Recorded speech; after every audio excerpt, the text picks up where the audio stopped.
Wired. 9 a.m. to 12 p.m. on Yarona FM. On the line, I have with us our very own host of Sustain 267, founder of Sustain 267, as well as a climate change activist, prioritise. Hi. Good morning, Lerato. How are Thanks you? for having me again. Happy I'm New good. Year. Happy New Year. It's election season, so we're starting it off high energy. We're excited, and that's exactly what we'll be talking about today. Exactly. And see, you're not alone. You've brought a guest with us. Yes. So if I can get right into it. Firstly, good morning, everyone. Welcome to Sustain 267, where we talk about climate change, the environment, and sustainability in Botswana on Yarona FM. And like Leary said, my name is prioritise.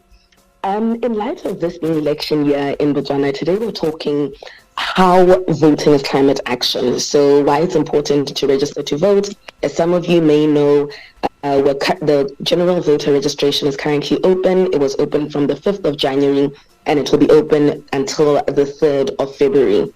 On the phone joining us today is Dr. Sithembile Mbete, who is a political scientist, and we'll be looking at why it's important for you to vote if you are invested in climate action.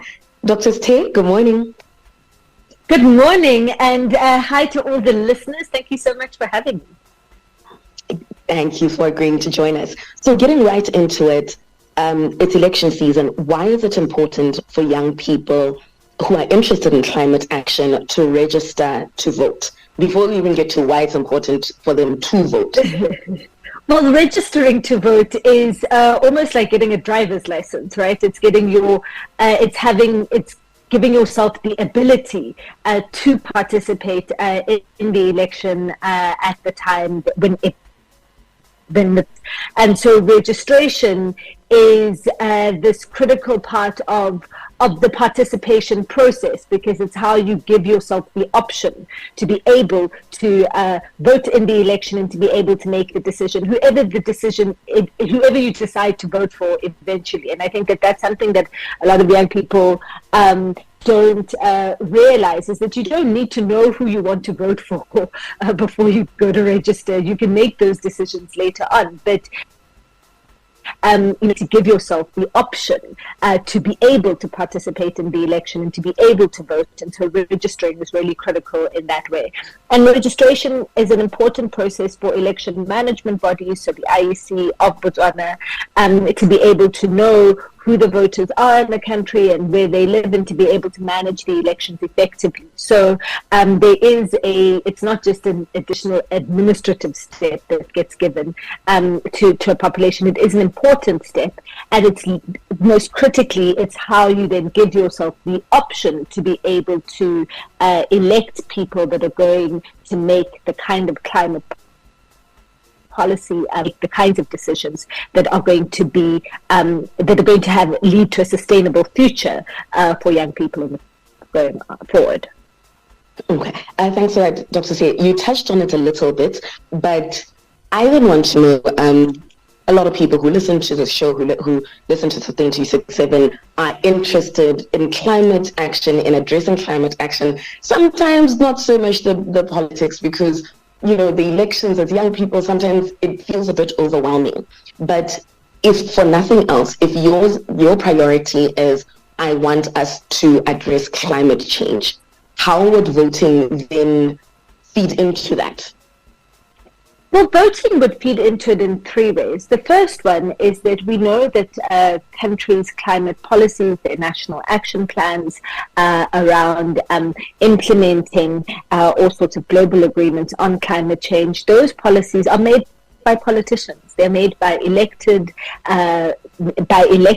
politicians in our national parliaments, in the Botswana case, and those politicians have constituencies that they serve, and that they need to be representing. Now, if you want to be able to make sure that the kind of politician who is making those decisions, and that you've got the right politician making the right climate decisions, then you need to be actively involved in selecting those politicians, and selecting those representatives, and so that's the first thing, is that the people who are making these decisions are elected public representatives, and so you need to then participate and be involved in choosing who they're going to be.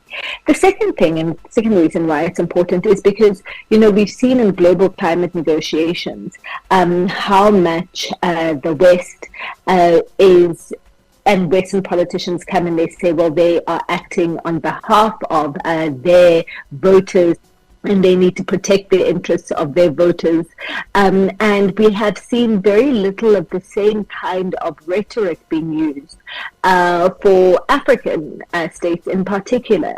And ultimately, the people who are going to go represent us in these climate negotiations need to be speaking on behalf of a continent of over 1 billion people, not just a few of the ruling elite. And so participating in the fortunate thing of living in a democracy is that you can directly elect the people who are going into those negotiations, and you can make sure that they are representing your interests and hold them accountable for that.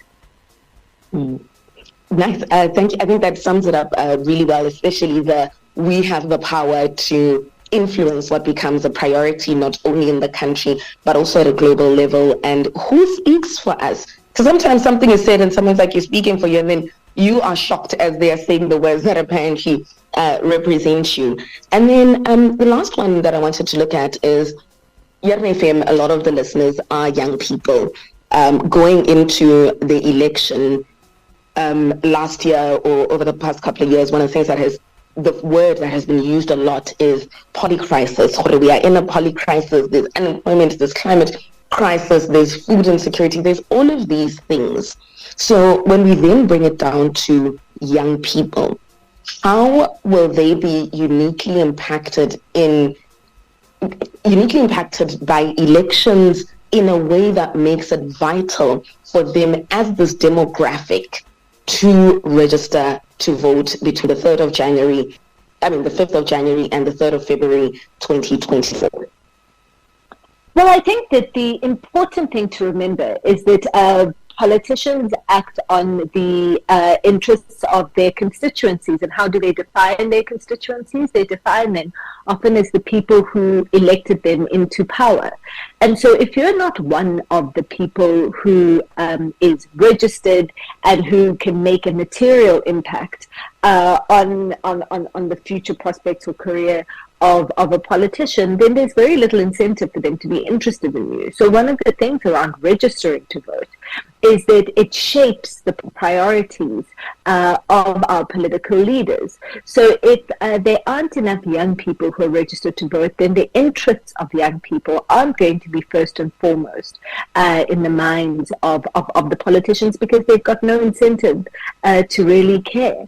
And this is important because it's young people who are going to be affected the most by climate change. We've seen the extreme weather patterns that have been affecting our region in the last few years, and that's only going to get worse as the climate warms. And so it's important for young people who are the future to be the ones who are making the decisions about what kind of future they're going to have and what that future is going to look like. Let's not forget that in 2050, 1 in 4 people in the world will be African.